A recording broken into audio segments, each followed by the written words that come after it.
Welcome to 2020. Last week, I said this, or a thumbs down, but I am concerned. Where are all my trolls? I miss you. I like featuring you in my channel.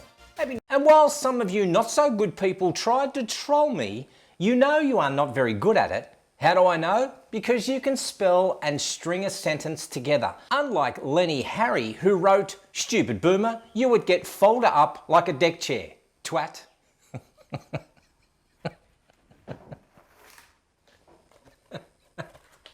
Fold it up. Fold it up. In another comment, OzBear wrote, "Great video. At the start, you are on a yellow question mark. Where is that and what is the yellow question mark? Please." Well, OzBear, the where is Abancay in Peru, and my good buddy Spook and I did a charity race from the north of Peru in Colán through the Amazon over to Andes mountain ranges, ending up near Machu Picchu. It was 3,500 kilometres. There was no set route, no backup and no accommodation planned. In one of these, a motor taxi. Over 25 teams competed, but only 7 finished EFK.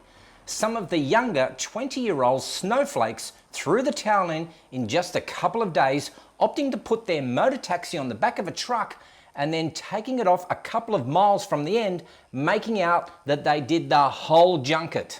Soft. Take a look.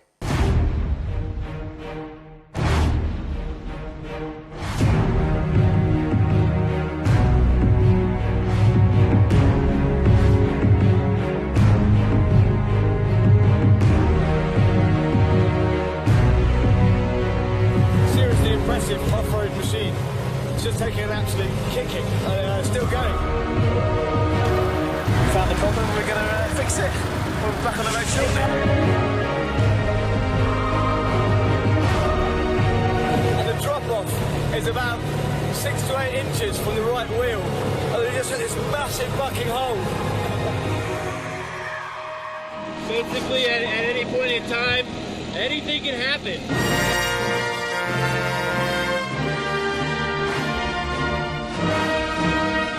Probably the most difficult thing any of us have ever gone through in life, I would dare say. You have lovely eyes. There was about 100 yards of concrete. We got very excited. Now our hopes are dashed and my testicles are being pounded again. Apparently there's 105 kilometers of roads that the locals say will swallow our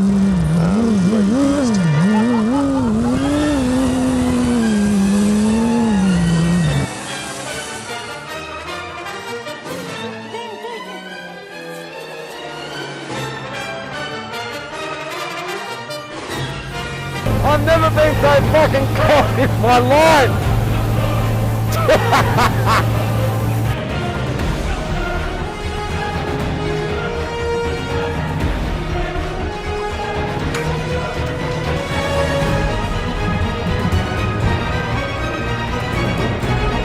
Nombre Geraldo.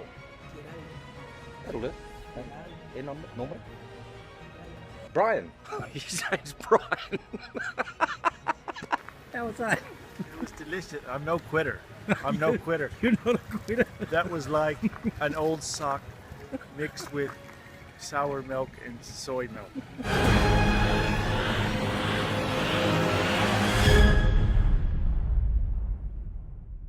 Anywho, 10-year-old Stevie Lucas had flown from Wellington, New Zealand to Johannesburg in South Africa to visit his grandparents when an incident occurred. Incident? Plane troubles? Bird strike? Terrain too low? Engine failure? Flux capacitor issues? At Tambo Airport in Johannesburg, little Stevie was told that his black t-shirt, which had a large green snake printed on it, was not permissible clothing to be worn on board a flight.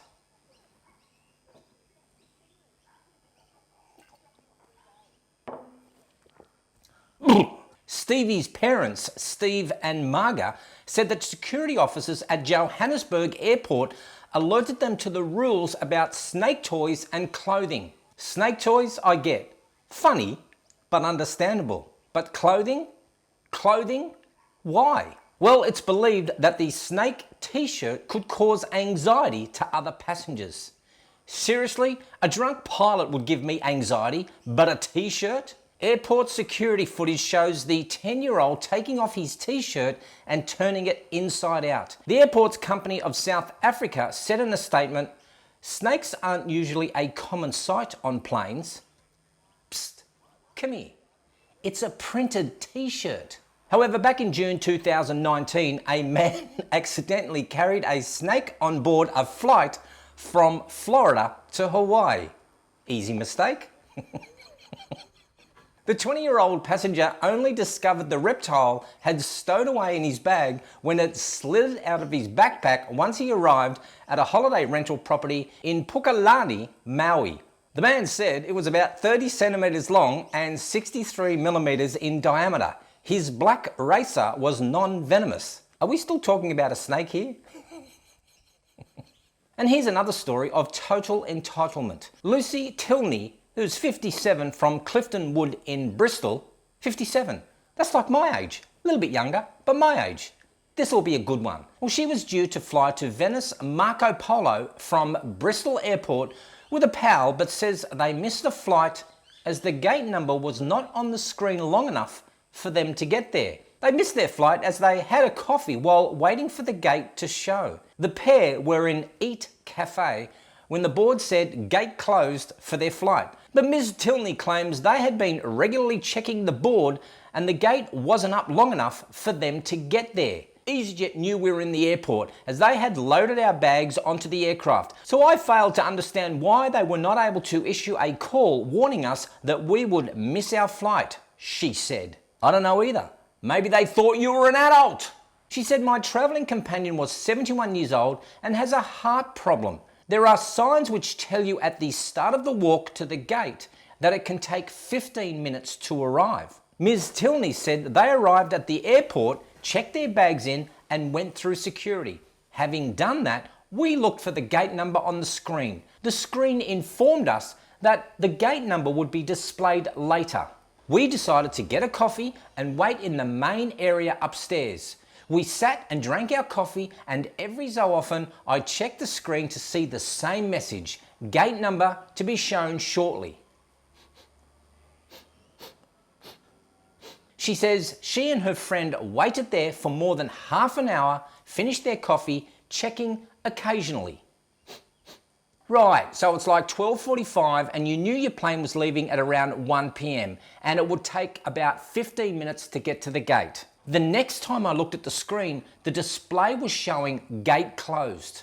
She said, I shouted, shit, and grabbed my stuff. We ran in the direction of the usual EasyJet flight. You ran? You ran with your 71-year-old companion who has a heart condition. Hang on. Can anyone else smell bullshit here? We were forced to book another flight with Ryanair, leaving very early the next morning as we had onward plans in Italy which would be affected. I bet you didn't miss that flight. The pair, who had paid £114 for the tickets, forked out an extra £90 for the replacement flights as well as £48 in taxi fares to get home and then back to the airport. Look, I know some people miss flights for legitimate reasons, like having criminal records or being drunk and disorderly, or being racially profiled because a white guy with a white beard wore a "fuck this shit" t-shirt. See what I did there? Stick around, you will later. Some humans really are an embarrassment to the species. When did we become so inept that we can't look at a t-shirt without being triggered or having to have someone hold our hand to catch a flight? This isn't about millennials being snowflakes. It's about being entitled. The world doesn't revolve around you. You might think you are special, but really no one cares. Do I care if your 71-year-old pal missed a flight or some weak, pathetic wannabe gets anxiety from looking at a t-shirt? Hell no.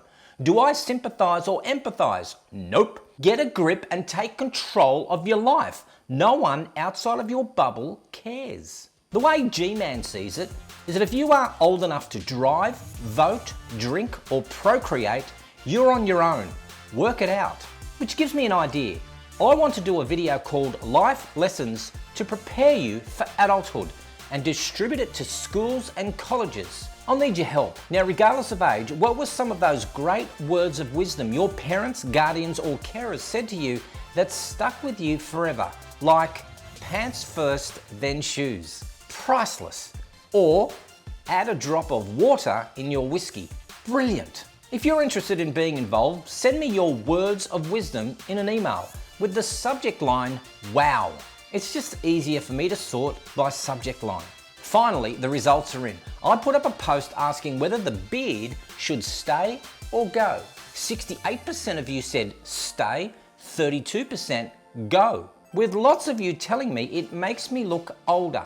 Spoiler alert, I am old. As usual, leave your comment because I love reading them on any of the stories and send me your wow. I'll plan that for mid-February. And if you haven't done so, check out some of my t-shirt designs. And I'd love it if you are a bit of a designer or a creative person to design what you think would be a classic G-Mann design. If it's a winner and I use it, you'll be paid for what you're worth. Before I go,